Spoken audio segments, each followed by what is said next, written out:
Hello, Luke. Welcome to Hong Kong. And first of all, everybody knows you because you're the son of Luke Ferraris. But can you tell us why would you like to come to Hong Kong to be a jockey? Well, it's obviously Hong Kong's world renowned. It's the pinnacle of racing, really. Yeah, it's like I said, it's the pinnacle of racing. It's the best place to hone your skills as a jockey, and it's great to be here. Yeah, I know that your grandfather, because you're coming from a racing family, so I'm sure that your grandfather and also your father give you a lot of advices, and you have just grew up with the horses. So is that the main factor that you would like to become to work in the horse racing industry as well? Yeah, being a jockey was always a dream of mine, and it's come true. Yes. So since you come to Hong Kong and now it's almost 2 months, so any differences compared with the first when you come to Hong Kong? Yeah, look, it's I think the biggest obstacle in Hong Kong is trying to get support. That's obviously the hardest part. You know, you need the support of trainers to do well, and just gaining momentum to get the support of trainers has been probably the hardest part. Yeah. Since you grew up in Hong Kong, is it easier for you to gain support from other trainers? Not necessarily. I think you still have to prove yourself to them. They want to see you riding winners and doing well, and then obviously I think the momentum picks up from there. So yeah, just looking to get more winners on the board.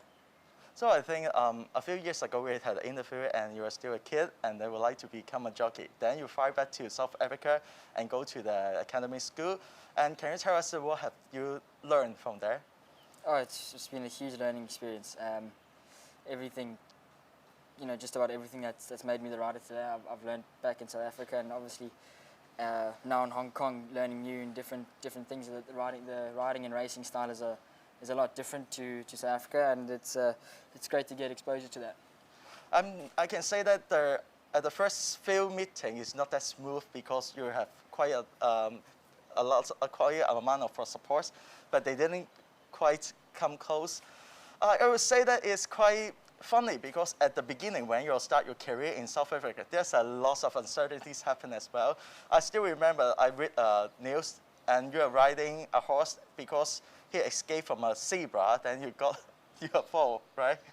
Yeah, I fell off a horse because there was wildlife on the track. But yeah, I think there's going to be obstacles in every new career path. So is that there's a moment that you like to, oh, I don't want to ride anymore, or just like, even though because you have facing a lot of challenges and criticism since you are here in Hong Kong, people would like to put you a comparison with other jockeys. So do you feel a little bit stressed or anything? No, you're always going to get criticism. I think in any sport you're going to get criticized. It's just about trying to improve yourself as much as possible, and just ultimately do your job and do your best. We talk about criticism. So your father is quite famous about making criticism to other jockeys. So since you come back to Hong Kong and you ride for him quite a lot of times, so have you ever received any criticisms from him? Yeah, look, it's he's my father, but when we're racing, there's no father-son relationship. It's all business.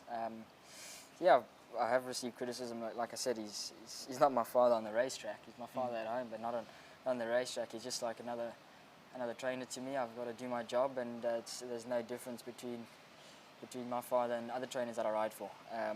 He is a tough man to ride for, but at the same time, I think it makes you sharp. So I think that when you're in South Africa, you're quite active in social media. So when you're winning a horse there, you will post the photos and thank you for the owners and connections. But how about is that the environment is a little bit different in Hong Kong because it seems not quite active on the social media here? Well, obviously I don't ride as many winners in Hong Kong as I do in South Africa. You ride winners in South Africa and you try to get your name out there to get to places like Hong Kong, and you get to Hong Kong and there's not as much racing, first of all, in Hong Kong as there is in South Africa, so you don't ride as many winners. And I'm not a big social media person. So compared with the racings in South Africa, is that Hong Kong is that competitive compared with them? Is that it seems quite easy for you to get a winner in South Africa, but getting a winner in Hong Kong is really, really hard. Of course, there's only two meetings here a week. South Africa, there's a meeting every single day. The support's a lot harder. There's a lot. It's renowned to be competitive, and that's just the type of racing it is. So you're the third generation in the racing family. So as I mentioned, that there's a lots of comparison. Do you ever have any? Because you're since day one, since you were born, you're under the spotlight. Do you think that there's a kind of power, bad power to make you a better person, or just like kind of a struggle for you to be better because you need to step out on your name? Oh, look, I think it just comes with the job. There's a lot of, obviously racing attracts a lot of media attention, and it's just about, you just got to deal with it, really. There's not a lot in your control, really, so you just got to keep doing your job and just carry on with it. So nowadays there's a lot of kids that they don't know how to handle stress or anything. They easily to get depression or complaints. So as a youngster and then as a model in the racing industry, how do you cope with all the stress and criticisms? Any advices to the younger generation? Oh, I think it's also the way in which you can interpret it. You can either take criticism as someone trying to bring you down or discourage you. But if you look at it in a way of them as constructive criticism, then there's a lot of positive you can take out of it. It's never going to be plain sailing all the time, and if it was, then you wouldn't. I don't think you'd be molded into a good rider. So you are going to have ups and downs, and you got to look at the downs as a way to improve and make the ups even higher. So far, what's the most memorable victory you have? Oh, it'd definitely be my two winners for my father and Casper. They've been huge in my career so far. Obviously, Casper, I've grown up with his boys, Ryan and Ronan, and it was great to get a winner home for them because like I said, you go back into our early childhood days, and that was fitting. And obviously, Dad being my father, it's always great to ride a winner for him. I still remember the day that you get your first winner, and your father is so happy and just like carry you. And how do you feel? Yeah, he was over the moon. I think any father would have been. It was a great night. And then you're a little bit shy when he's done that. No, look, he's my dad. I think he was proud, and I don't know. He was obviously overjoyed with excitement. So was I, and he's happy. We all know that your father, the stable is not big at the moment, and he of course he tried to give you a lot of support, but the stable skills cannot put you all on his horses. But one thing is quite funny that you gain quite a lot of support from another South African trainer, Tony Miller. So Miller is quite famous about putting criticism as well. So it seems that you're doing quite well with the quite tough person. Yeah, look, they ultimate professionals. They prepare the horse the best possible way, and they expect the jockey to ride it the best possible way. And obviously sometimes things don't go your way in a race, and they criticise you. And like I said, you got to take it in a way that you got to look back on the race and try to look to where they criticise you and improve on that, and be better for next time. So as I said, your grandfather and father has been made a quite huge impact in your career and your lives. So can you tell us what do you learn most from them? Oh, my grandfather probably just about taught me most, if not just about everything that what I know today. He's molded me as a rider. He's turned me into the rider that I am today, and he's probably been one of the most, if not the most influential people in my career. Yeah, and your father? Oh, Dad's also he's obviously been far away because he's been in Hong Kong and I've been in South Africa, but I got the criticism over the phone. He watched all my races and was there to tell me what to improve on and what to do next. Yeah, so I still remember you have told me that, you're coming to Hong Kong not for your father, for yourself.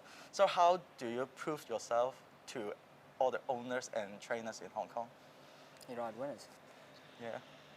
But Hong Kong is very hard. Yeah, look, you got to achieve results. I mean, obviously sometimes you got to, like I said, you got to ride winners, but also improving horses that you show big improvement on a horse is going to catch people's eyes, and I think that's also a good way to catch recognition in Hong Kong. For short term, what would you like to achieve in Hong Kong? Oh, just about as riding as many winners as possible, getting the best out of my rides, and get the extension of the extension would be the main goal. I'd like to stay in Hong Kong as long as possible and see how it goes. So what's the best advice you have ever received, and from who? From your grandfather? It'd probably be from my grandfather. I wouldn't know what it would be. There's different advice for different circumstances, but he'd probably give me the best advice. I will say that you have winners in Hong Kong, but there's a horse that always in your heart is the Triple Crown winner in South Africa called Moose, right? So can you tell us the relationship with this wonderful horse? Yeah, found him when he was a 2-year-old. He'd come in and he had a bit of a sparkle in his eye, and I'd worked him the one morning, and ever since that didn't want to really get off him.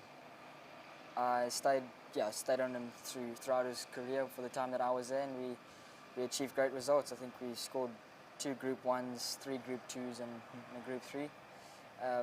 We were unbeaten for about 6 starts, and he got beaten on 2 occasions, but he was a superstar. How about Rainbow Bridge, where everybody's in Hong Kong just watch how you win the Durban July? Cape Town. Cape Town, sorry. Yeah, look, he's a champion in his own right. The Cape Town Mid was a phenomenal race to be part of. The manner in which he won, he came from stone last and flew past the whole field to win going away. So that was an emphatic win, and one that'll stick in my memory forever. I think it's a race that to prove that how important of the good conversation before the race with the trainer, because you told me that you have discussed the racing tactics with the trainers, that you just let the go relax and then just shift him out and just let him dash. So Yeah. you just how to make the success. Yeah, it was I'd ridden the horse twice before that, and got to know him pretty well. And the trainer Eric Sands was he's very understanding. He knew that I knew the horse, and he left it up to Rainbow Bridge and I, and we got the job done. So how do you see yourself in 3 years? Hopefully in Hong Kong with a lot more winners. I'm sure you will. So the last but not least, can you use a word to describe yourself at this moment? Ambitious. Still ambitious, even though Hungry. the past 2 months has been quite tough for you as a young kid, getting support and getting criticism, but you still keep your chin up. Yeah, look, you can't expect. I don't think you can expect to just drop into Hong Kong and do well, especially at my age. It's going to take a bit of time for the rides to pick up, but at the moment I can see a change. They're starting to get more support from a wider variety of trainers, and the winners aren't too far behind. I'll say actually, do you think it's one of the greatest decisions to make the trip to Hong Kong? Because we have seen that so many so-called top-class jockeys, they come to Hong Kong, but they only have 1 or 2 winners, then go back home. Yeah, look, I mean, I would never turn an opportunity down like this. It's a pinnacle of racing, as I said, and if it means sticking out for longer and waiting for the momentum to start flowing, then that's what I'll do. Look, Hong Kong's always been my dream, and we'll be here sticking it out and breeding the winners home. Thank you very much, Luke. I wish you all the best, and hopefully you will win some big races very soon. Thank you. Thank you.